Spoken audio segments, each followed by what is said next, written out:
푸틴의 위협과 독일의 대응. 우크라이나 지원 확대 지금이 협상 압박의 기회.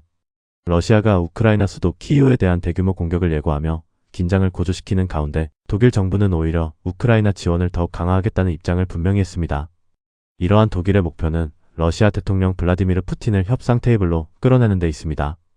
아에르데의 크리스티나 나겔 기자에 따르면 러시아 외무장관 세르게이 라브로프는 키이우에 대한 추가적인 체계적 공격을 경고했습니다.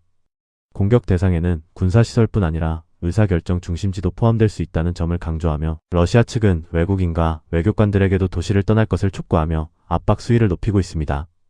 이에 대해 독일 외무부는 이를 명백한 위협과 협박 시도로 규정했습니다. 러시아가 공포와 압박을 통해 우크라이나와 서방의 결속을 흔들려 한다는 분석입니다. 독일 정부는 이러한 메시지를 분명히 하기 위해 추독 러시아 대사를 초치했습니다. 나토 EU 추가 지원론의 본격화.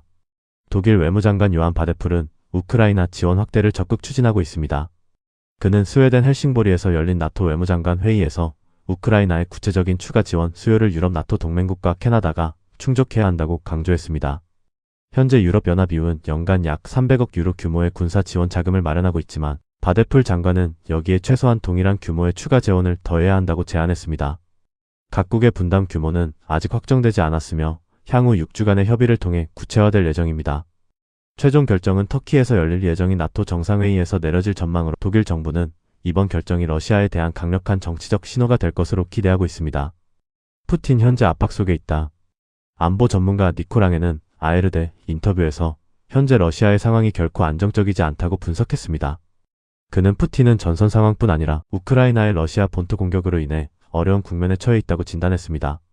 이어 지금이야말로 우크라이나 지원을 더욱 확대해야 할 시점이라며 러시아의 약점을 정확히 건드린 상황이라고 강조했습니다. 압박과 외교 병행 전략. 향후 전개에 대해서는 전망이 엇갈리고 있습니다. 일각에서는 군사 지원 확대가 오히려 긴장을 더 고조시켜 첨단 미사일을 동원한 추가 공격을 불러올 수 있다고 우려합니다. 반면 다른 쪽에서는 강한 압박이 푸틴 대통령을 협상으로 이끌 수 있다는 기대를 내놓습니다.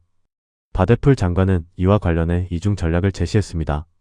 그는 우크라이나에 대한 확고한 지원을 지속하는 동시에 외교적 해법도 준비해야 한다고 밝히며 특히 향후 겨울을 대비한 지원과 장기적인 재정 투입의 필요성을 강조했습니다. 또한 그는 러시아 내부에서도 점차 협상 의지가 형성되고 있다는 초기 신호가 나타나고 있다고 평가했습니다. 다만 유럽 국가들 사이에서는 누가 협상 대표로 나설지 그리고 어떤 방식으로 공동 입장을 형성할지에 대한 논의가 여전히 과제로 남아 있습니다. 러시아의 위협이 고조되는 가운데 독일과 서방은 군사적 지원과 외교적 해법을 동시에 모색하는 전략적 선택의 기로에 서 있습니다.